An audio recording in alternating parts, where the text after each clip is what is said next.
Assalamualaikum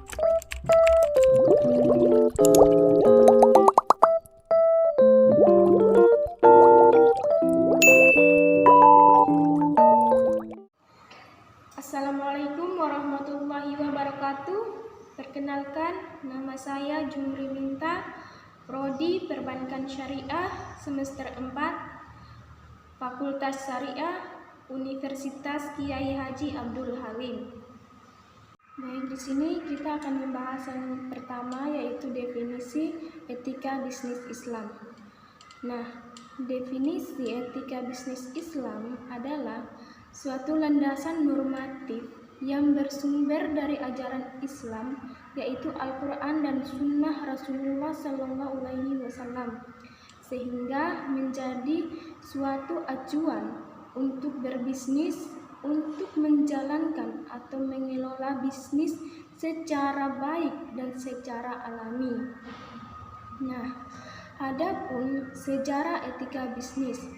Etika bisnis pertama kali timbul di Amerika Serikat di tahun 1970-an dan cepat meluas ke belahan dunia lainnya.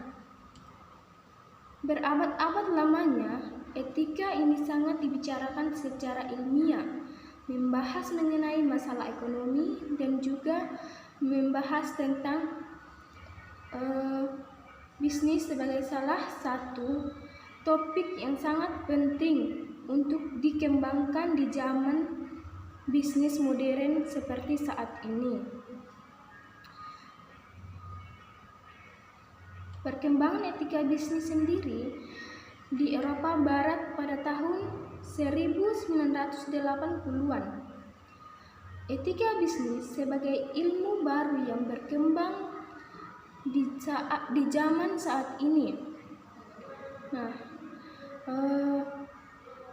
diawali oleh Inggris yang secara geografis maupun kultural paling dekat dengan Amerika Serikat, dan disusul oleh negara-negara lain di Eropa lainnya.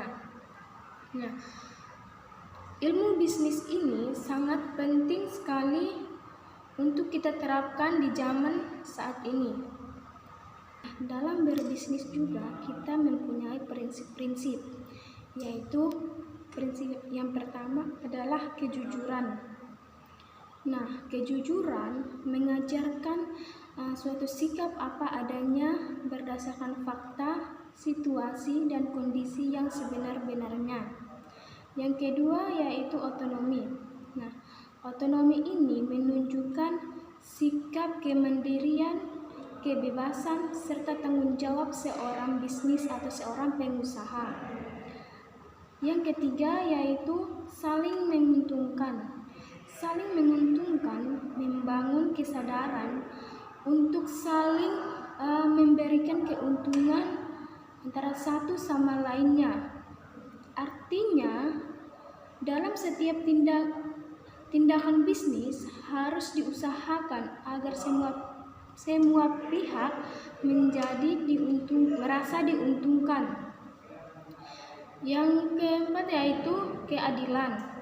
Nah, keadilan sendiri menanamkan sikap untuk saling menghargai, adil terhadap semua pihak dengan tidak membeda-bedakan dari segala aspek,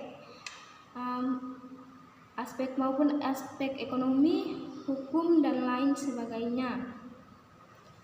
Nah, adapun tujuan atau peran etika bisnis. Di sini, agar para pembisnis muslim itu terhindar dari apa yang dilarang oleh Allah Subhanahu wa Ta'ala dan menjalankan bisnis sesuai dengan syariat agama Islam. Seorang muslim terhindar dari berbagai dosa dan bentuk kezaliman di dunia. Adapun contoh studi kasus. Nah, studi kasus dalam berbisnis itu artinya bahwa jangan pernah merugikan salah satu pihak.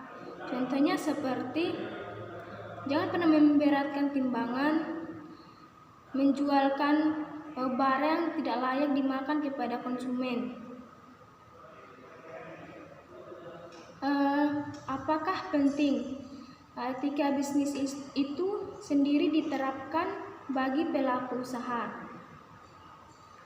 Jawabannya penting, karena Islam mengajarkan untuk memperlakukan semua orang dengan adil, termasuk dalam berbisnis. Hal ini berarti bahwa seorang muslim harus mempertimbangkan kepentingan dan kebutuhan semua pihak yang terlibat dalam bisnis. Mungkin itu saja yang dapat saya sampaikan. Kurang dan lebihnya saya mohon maaf. Wabillahi taufiq wal hidayah. Wassalamualaikum warahmatullahi wabarakatuh.